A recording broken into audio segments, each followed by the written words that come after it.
ओम शांति 24/2/2023 की मुरली है। मुख्य रूप से बाबा ने कहा, अभी खेल पूरा होता है, इसलिए पावन बन घर जाना है। फिर कहा, देह सहित पुरानी सारी चीज़ों से ममत्व मिटाना है, क्योंकि अब हमें घर जाना है और पवित्र रहने से फिर 21 जन्मों के लिए पवित्र दुनिया की मिल्कियत भी मिलती है। आगे कहा, एक विचित्र बाप को ही बुद्धि से याद करना है। बुद्धि का योग एक बाप से ही रखनी है। अब सुनते हैं मुरली को विस्तार से। बाबा ने कहा, मीठे बच्चे, अभी यह तुम्हारा अंतिम जन्म है। खेल पूरा होता है, इसलिए पावन बन घर जाना है। फिर सतयुग से हिस्ट्री रिपीट होगी। प्रश्न है, घर बार संभालते हुए कौन सी कमाल तुम बच्चे ही कर सकते हो? उत्तर, घर बार संभालते, पुरानी दुनिया में रहते सभी से ममत्व मिटा देना। देह सहित जो भी पुरानी चीज़ें हैं उन्हें भूल जाना, यह है तुम बच्चों की कमाल। इसे ही सतो प्रधान संन्यास कहा जाता है, जो बाप ही तुम्हें सिखलाते हैं।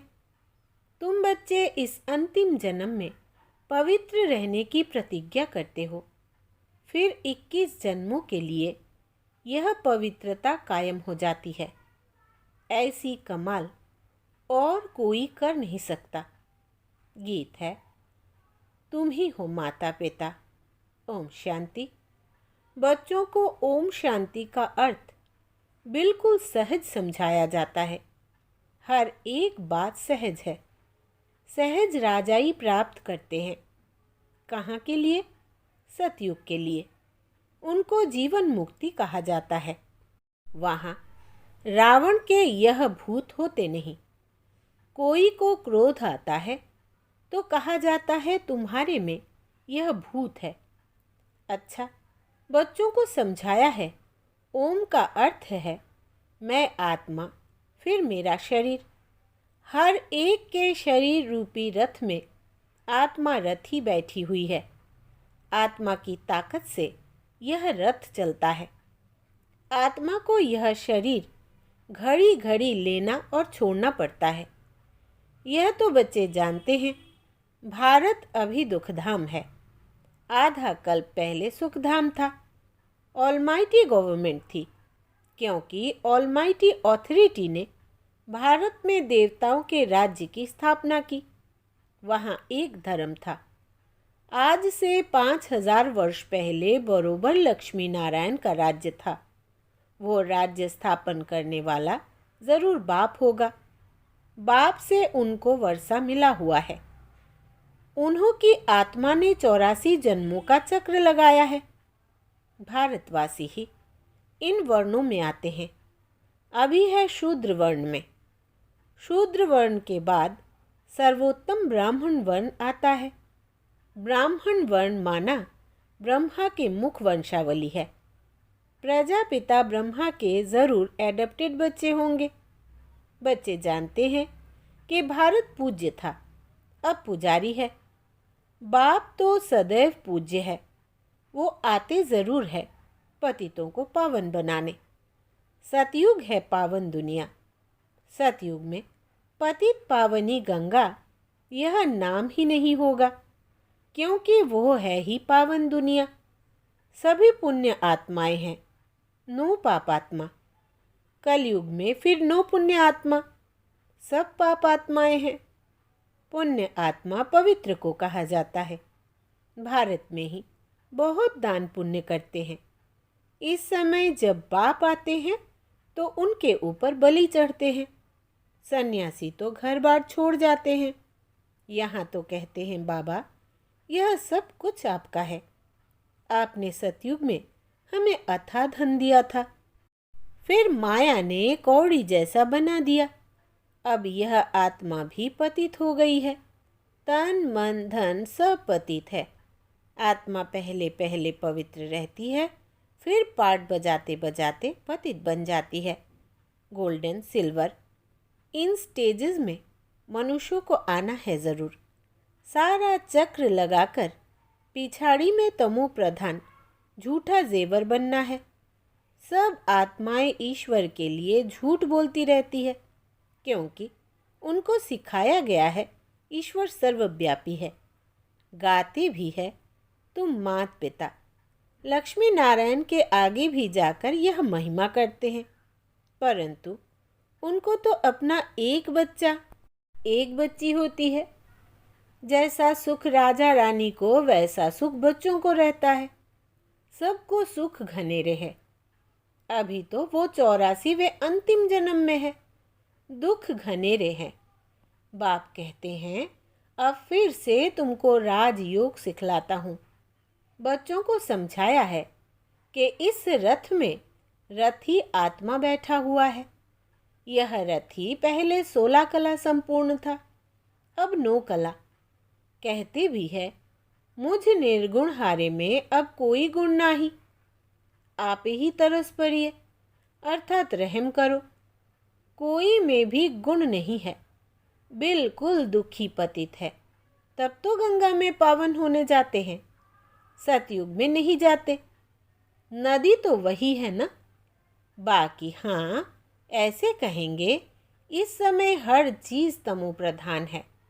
सतयुग में नदियाँ भी बड़ी साफ स्वच्छ होंगी। नदियों में किचड़ा कुछ भी नहीं पड़ता। यहाँ तो देखो किचड़ा पड़ता रहता है। सागर में सारा गंध जाता है। सतयुग में ऐसा हो नहीं सकता, लौ नहीं है। सब चीज़ें पवित्र रहती है। तो बाप समझाते हैं अभी सबका यह अंतिम जन्म है। खेल पूरा होता है। इस खेल की लिमिट ही है 5000 वर्ष। यह निराकार शिव बाबा समझाते हैं। वो है निराकार, सबसे ऊंच परम धाम में रहने वाला। परम धाम से तो हम सब आए हैं। अभी कलयुग अंत में ड्रामा पूरा हो, फिर से हिस्ट्री रिपीट होती है। मनुष्य जो भी गीता आदि शास्त्र पढ़ते आए हैं वो बनते हैं द्वापर में। यह ज्ञान तो प्राय लोप हो जाता है। कोई राजयोग सिखला न सके। उन्हों के यादगार लिए पुस्तक बनाते हैं। वो खुद तो पुनर्जन्म में आने लगे, उनके यादगार पुस्तक रहने लगे। अब देवी देवता धर्म की स्थापना होती है संगम पर।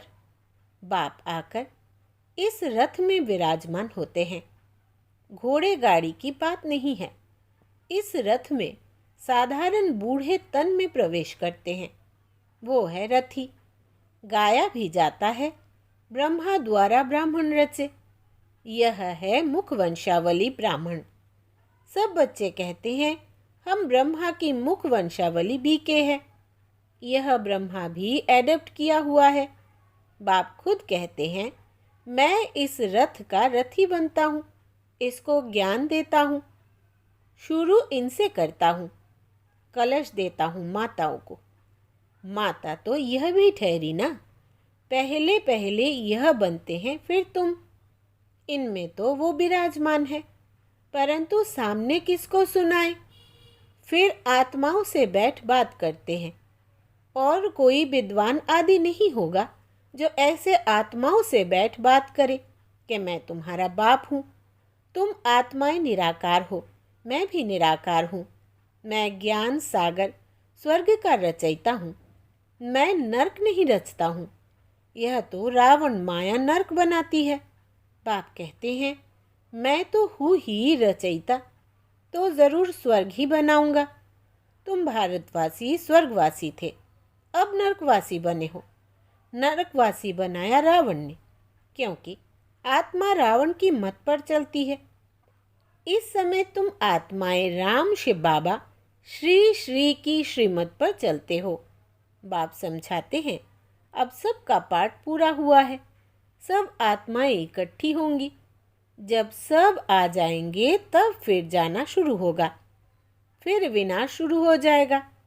भारत में अब अनेक धर्म है। सिर्फ एक आदि सनातन देवी देवता धर्म है नहीं। कोई भी अपने को देवता नहीं कहते। देवताओं की महिमा भी गाय है सर्वगुण संपन्न। फिर अपने को कहेंगे हम नीच पापी। जो सतो प्रधान पूज्य थे वो तमो प्रधान पुजारी बन पड़ते हैं। द्वापर से रावण का राज्य शुरू होता है। राम राज्य है ब्रह्मा का दिन, रावण राज्य है ब्रह्मा की रात। अब बाप कब आए? जब ब्रह्मा की रात पूरी हो तब तो आए ना। और इसी ब्रह्मा के तन में आए तब तो ब्रह्मा से ब्राह्मण पैदा हो। उन ब्राह्मणों को राजयोग सिखलाते हैं। बाप कहते हैं जो भी आकारी व साकारी या निराकारी चित्र हो उनको तुम्हें याद नहीं करना है। तुमको तो लक्ष्य दिया जाता है। मनुष्य तो चित्र देख याद करते हैं। बाबा कहते हैं चित्रों को देखना बंद करो। यह है भक्ति मार्ग। अभी तो तुम आत्माओं को वापिस मेरे पास आना है। पापों का बोझा सिर पर बहुत है। ऐसे नहीं, गर्भ जेल में हर जन्म के पाप खत्म हो जाते हैं।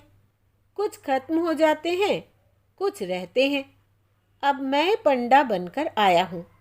इस समय सब आत्माएं माया की मत पर चलती है। परमात्मा सर्वव्यापी कहना यह माया की मत है।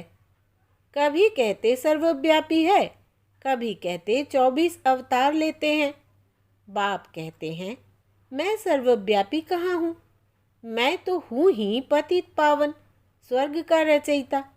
मेरा धंधा ही है नर्क को स्वर्ग बनाना। गांधी चाहते थे राम राज्य हो, अभी कहते हैं ऑलमाइटी राज्य हो, वन रिलीजन हो। स्वर्ग में तो है ही एक धर्म एक राज्य, वहाँ कोई पार्टीशन नहीं था। बाप कहते हैं मैं यूनिवर्स का मालिक नहीं बनता हूँ, तुमको बनाता हूँ। फिर रावण आकर तुमसे राज्य छीनता है। अभी है सब तमो प्रधान पत्थर बुद्धि, सतयुग में है पारस बुद्धि। यह बाप समझाते हैं। रथी बैठे हैं, आत्मा ही बात करती है तो इनकी आत्मा भी सुनती है। कहते हैं बच्चे कोई भी चित्र को नहीं देखो, माँ में कम याद करो, बुद्धि योग ऊपर लटकाओ। जहाँ जाना है उनको ही याद करना है। एक बाप बस दूसरा ना कोई, वही सच्चा पातशाह है, सच सुनाने वाला। तो तुम्हें कोई भी चित्रों का सिमरन नहीं करना है। यह शिव का जो चित्र है उनका भी ध्यान नहीं करना है, क्योंकि शिव ऐसा तो है नहीं। जैसे हम आत्मा हैं वैसे वो परम आत्मा है।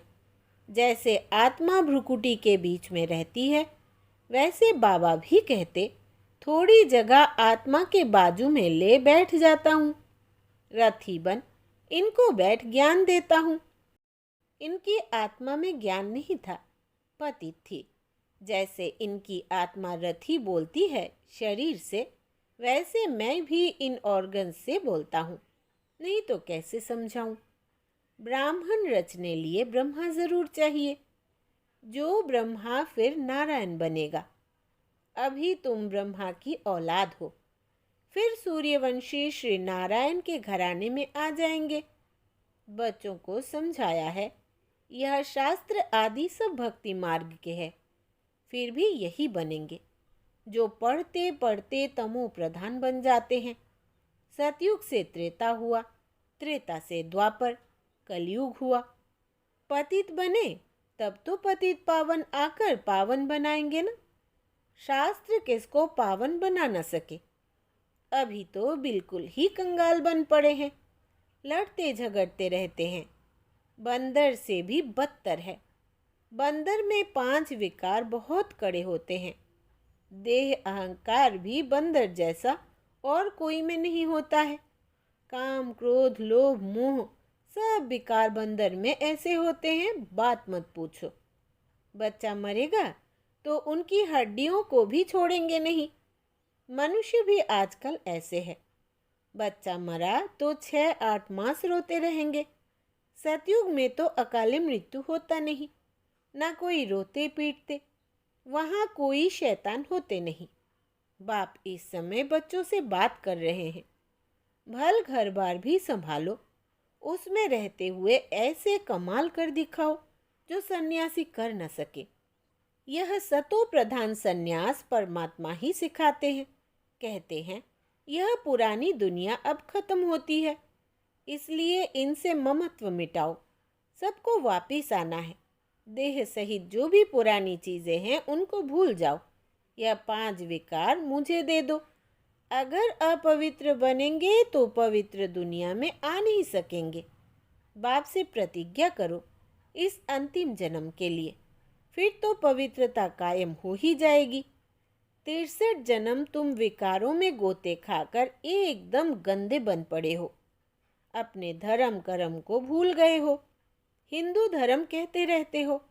बाप कहते हैं तुम तो बेसमझ बन गए हो। क्यों नहीं समझते हो? भारत स्वर्ग था, हम ही देवता थे। मैंने तुमको राजयोग सिखाया। तुम फिर कहते हो श्री कृष्ण सभी का बाप, स्वर्ग का रचयिता है। बाप तो निराकार सब आत्माओं का बाप है। फिर उनके लिए कहते हो कि सर्वव्यापी है। तुम अपने बाप को गाली देते हो। शिव शंकर को मिला दिया है। कितनी ग्लानि कर दी है। शिव तो है परमात्मा।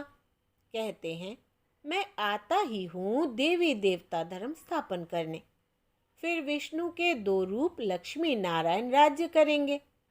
सचखंड स्थापन करने वाला एक ही सद्गुरु है। वो इस रथ में रथी है। इसे नंदी गण भी कहते हैं, भागीरथ भी कहते हैं। तुम अर्जुनों को कहते हैं मैं इस रथ में आया हूँ युद्ध के मैदान में तुमको माया पर जीत पहनाने। सतयुग में न रावण होता न जलाते। अभी तो रावण को जलाते ही रहेंगे। अच्छा, मीठे मीठे सिकिलदे बच्चों प्रति माता पिता बाप दादा का याद प्यार और गुड मॉर्निंग। रूहानी बाप की रूहानी बच्चों को नमस्ते और हम रूहानी बच्चों की रूहानी बाप दादा को याद प्यार, गुड मॉर्निंग और नमस्ते बाबा नमस्ते। धारणा के लिए मुख्य सार। पहला, कोई भी चित्र का सिमरन नहीं करना है। विचित्र बाप को बुद्धि से याद करना है। बुद्धि योग ऊपर लटकाना है। दूसरा, वापस घर चलना है, इसलिए देह सहित सब पुरानी चीज़ों से ममत्व निकाल देना है। संपूर्ण पावन बनना है।